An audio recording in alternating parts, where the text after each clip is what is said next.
Hey guys, so I'm going to make an ice cream sandwich. The exciting part about this is that I'm going to get to eat it later. I was going to make a couple of them in the Molding Tower because that is a current promo that you can get for October. It comes with the red seal, not blue. I don't know how we can see that in this light, but it does come with the red for this month. This I got early in the year when they released them, and if you've been on my page for the year, you'll notice that I've done sliders with them, which was really cool, and I've used them a couple of times for that. Other people have shared some photos of theirs. I think my brother Ken shared a prawn cocktail that he made in these. He used it for the moulding shape, and the opportunities are pretty much endless with ideas. You can make whatever you want in these. It is depicted this month for burgers and sliders with the burger press. You can do whatever you want with these really to mould shape of different things that you want to eat. I think burgers are a really good idea because of moulding the shape of the mince.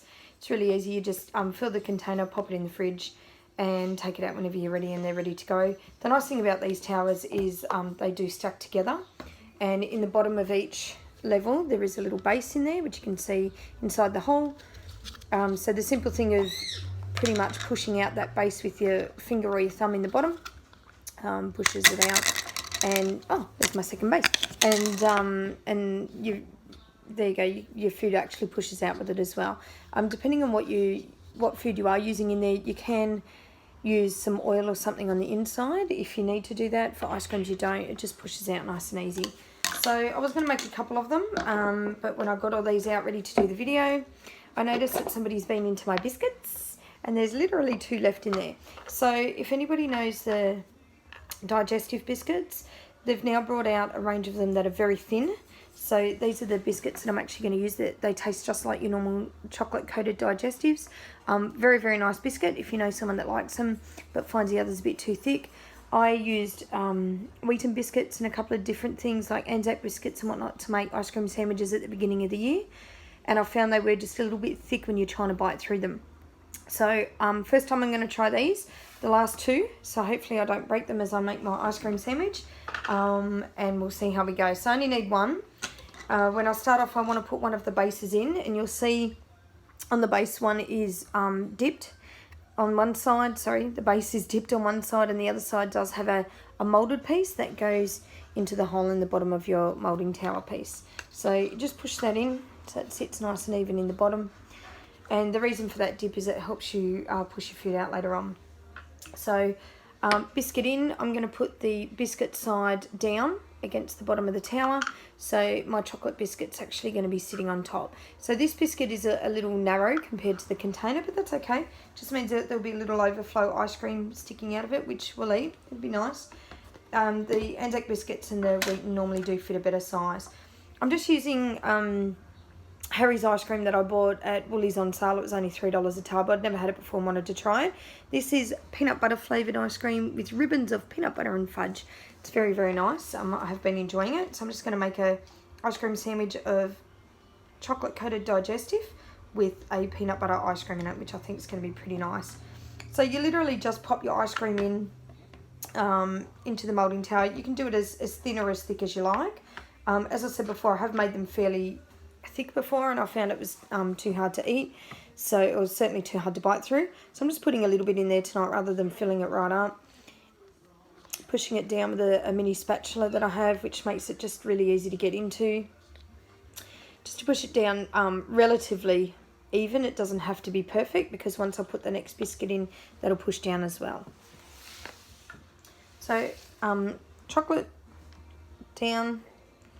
Now this is going to be a very wide ice cream sandwich. The biscuit doesn't quite fill, but it's going to be alright. So that's it. Really, really simple to do. The kids can help. I'll put my seal on. That just keeps it from getting any freezer burn. So it's all in there, ready to go. I'm going to sit that in the freezer. Approximately half an hour should be right to start eating it. Then it will be soft. But if you leave it for, say, an hour or 2 if you can. So make these just before you're serving dinner if you've got guests. Pop them in the freezer. You know, after you've finished your meal, and maybe have dinner settle for a little bit. sorry, then, you know, approximately an hour or 2 hours, you can take it out of the freezer then and serve them up ready to go. So I'm actually just going to sit this in the freezer now, and when I take it out later, I'll take some photos and share it in the comments of this video, whether it's a dud or a doer. I think because the biscuit is a little bit thinner than the container, it'll be interesting to see how it comes out later. Alright, here we go in the freezer. Alright guys, going to take the ice cream sandwich out of the freezer. I learnt that I can't turn my camera around, so just to show you, where are we? There he is, down there. There, sorry, upside down in the freezer. Now take a little ice cream sandwich out and take it over to the bench, and we'll see if we can unmask him. Alright, camera's going to be a bit awkward this time because it's standing up. Okay, let's see how we go. Alright, so he's been in the fridge for a little while, nice and frosty on the outside. Get a bit of rub with your warm hands just around the outside of the mould there. You could run it underwater if you want, but you don't want too much water getting on there. Warm cloth maybe that's been sitting in warm water or microwaved or something, but that just helps them release some of the ice cream on the edge. So just take your little seal off. We all know that round Tupperware lids are airtight and liquid tight, so pop that on anything you're using that's got liquid in there, and if it does go upside down or whatnot and cause a risk of spilling, it won't spill out of the container. Alright, here goes. So a little disc in the bottom, give it a bit of a push. Obviously you don't want to push it so it flies out, but it's moving quite freely, which you might be able to see there. And look at that, there's my ice cream sandwich. So it's a bit crooked. All I have to do is take it off the disc, and again, if you warm up the disc, it'll slide off pretty easy. The ice cream went around that side of the biscuit, but there it is, ice cream sandwich. Again, my biscuit, I thought it was going to be the right size being thin, but unfortunately it was a bit too narrow for the container. But look at that. So I can enjoy that whenever I want. I'm actually going to pop it back in here just for now and pop it in the freezer because I don't want to eat it right now. I've only just finished doing the chicken mince and cleaning up the bench and washing up and washing my hands and everything. But I thought I'd take that out and show you. Ice cream sandwich ready to go, really good for summer, quick meals, impress your friends. Obviously this was a bit rough, not having the right size biscuit, but look, that's still going to be fun. I'll lick all around that to begin with before I eat it. So I'm just going to pop that back in. It's probably easiest to take the disc out, sit it on that, there we go. Slide it back in on the disc. I've got ice cream on my fingers now. Pop my seal back on. There we go. I'm going to pop him back in the freezer and have it after dinner. Absolutely perfect. I'll take another photo and show you all later in the comments. See ya.